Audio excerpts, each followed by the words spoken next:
I didn't realize how gory the Ibn Saud, their takeover of what is today Saudi Arabia was in the 1920s. 400,000 killed.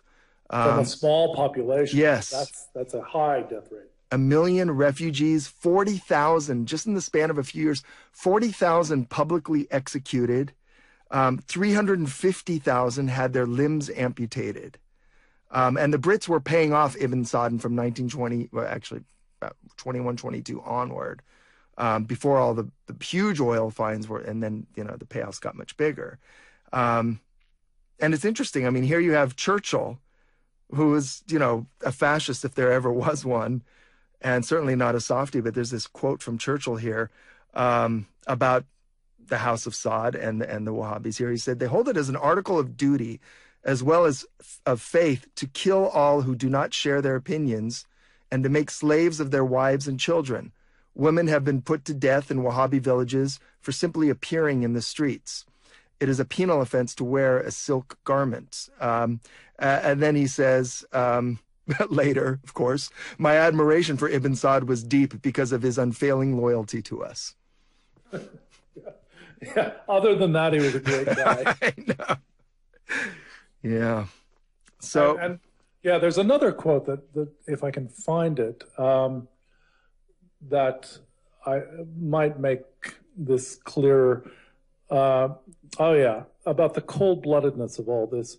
This one of the episodes that Curtis does a good job of illuminating is Palestine, and a lot of people have tried to decide whose side Britain was on, Arabs or Jews, and as he says, it's the wrong question. They were on their own side as they understood it. They were willing to sacrifice just about anybody as the equation changed. So one of his quotes is from General Sir Wallace Congreve, a major British military commander in Palestine, who said, "I dislike them all equally, Arabs and Jews and Christians. In Syria and Palestine, they are all alike, a beastly people. Yeah. The whole lot of them is not worth a single Englishman." Yeah, I remember that quote. Yeah, that's a really grim chapter because you just it's just a horrible chapter all around. Everything is horrible there. Yeah. And the story of the Grand Mufti, which it's always a big part of the debate because the Grand Mufti eventually wound up becoming a Nazi collaborator.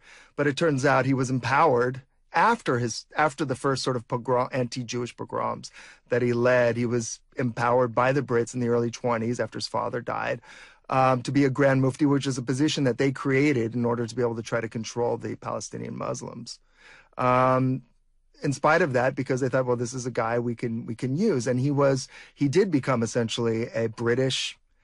Long before he was a sort of a Nazi collaborator, he was a British collaborator, and he only turned violent again in the later 30s after the Jewish immigration became an issue again, hugely after the Nazis took over Germany.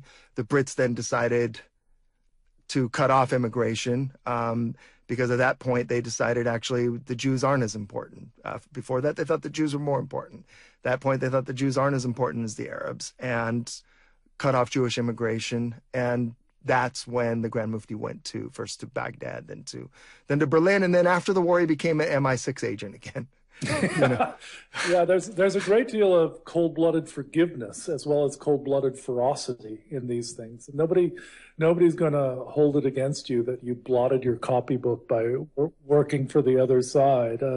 It's taken for granted, and even in the history of Pakistan, I've sometimes wondered, even just reading BBC stories, it's like, why is there such a pro-Pakistan tilt here? Is there some sentimental reason? And again, as Curtis tries to say over and over again, don't look for sentimental reasons. That's not the right question.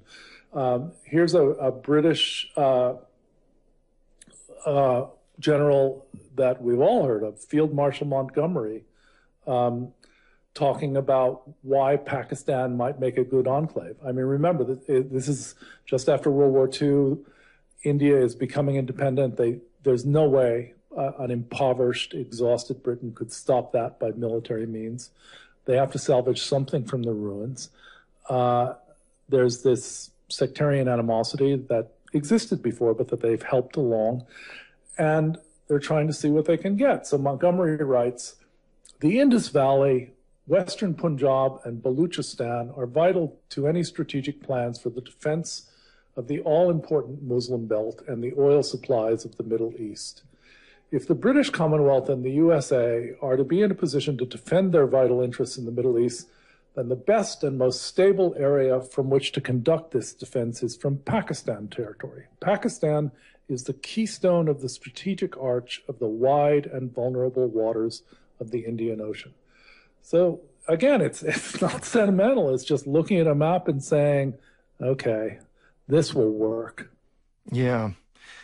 Yeah. And so if you look at it that way and you understand, well, Pakistan was created specifically to give leverage and power in that region. And it's, for all of its many, many faults, such as harboring bin Laden and all this other stuff, it really, from the point of view of if you're MI6 or CIA or oil companies or defense companies, it has held up that end of the bargain. And it is interesting that how much the Saudis and the Pakistanis have colluded on so many horrible projects like Al-Qaeda, the Mujahideen, and the radicalization of Muslims in Central Asia and in the Caucasus. It just makes so much more sense when you just think of the obvious. Well, they're created by the British to divide and have leverage in that area.